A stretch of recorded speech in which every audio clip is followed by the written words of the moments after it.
Kevin Feige was incredibly clear about what he wanted to do with the Marvel Cinematic Universe. Instead of telling great stories about compelling characters that everybody can get behind, he instead wanted to make it all about diversity and identity politics. That's what they wanted to do with Phase 4, and they were absolutely successful, even if financially it was a massive disappointment. And he said going forward, he only wants to accelerate that. Well, we went from them saying, we really care about diversity, we want to see more of it in Phase 4, to here we are going into Phase 5 of the MCU, and you have their actors saying things like this.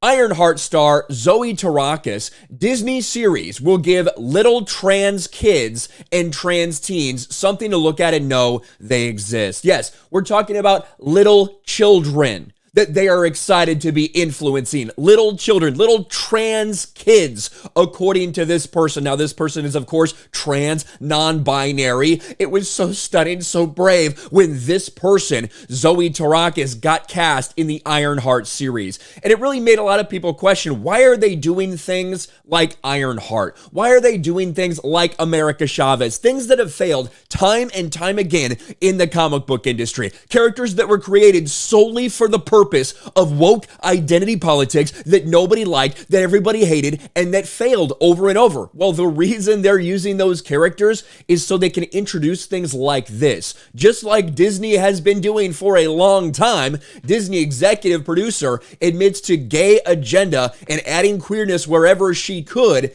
They want to influence children. That's what it's all about. And through this, it's pretty fucking obvious what they're doing. There's this person right here, Zoe Tavares. One of the stars of Disney's upcoming Marvel series, Ironheart, has expressed hope that the show will appeal to transgender children and teens by giving them validation and something to emulate. Zoe Tavares, who identifies as non-binary and trans-masculine and uses they-them pronouns, a freak. You can just say it. This person's a freak. Spoke to Collider about the series that is expected to debut on Disney Plus later this year. I think as trans people, growing up, I didn't get to see myself anywhere, so I really didn't know I existed, and especially not in a superhero show or movie. And so I think I just feel deeply grateful and moved that little trans kids and trans teens have something to look at and know they exist, and to know that they can have superpowers, and that's where we belong.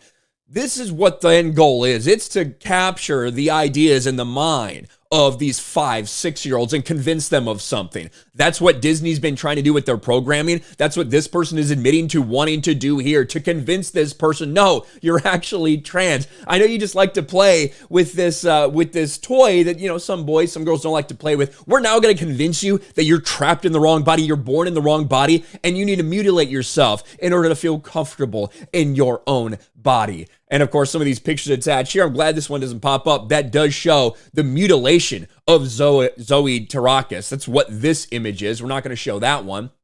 The star added, we don't just belong in trauma stories on the fringes, dying in things, you know. We belong there with the big guys. So yeah, it meant a lot to me. Well, don't misgender with the phrase big guys. That has masculine connotations, Zoe, that's very offensive to some people. Try not using gendered language. I think a lot of people would appreciate that. Here's this Instagram. I'll show this. God is trans. This is what Zoe Tavares is putting out there. The Walt Disney Company has experienced intense criticism for promoting transgenderism and gender nonconformity in its entertainment aimed at kids. Under then CEO Bob Chapek, the company dedicated itself to radical LGBTQ activism and promised to fight Florida's parental rights and education bill. Yes, Disney wanted to fight the state of Florida so that they could continue grooming children in schools. That's really what the fight was all about. And when you're talking about children, when you're talking about transgender children, that is the definition of grooming, and it's absolutely disgusting. But this is what Disney's all about. This is what the MCU is all about. No longer family friendly. Instead, as one of the stars is saying, this is one of the goals, to influence, quote, trans kids with their entertainment. Let me know your thoughts in the comment section below. Smash a like button, subscribe to the channel, ring the bell for notifications, share this video out there, and I'll talk to you later.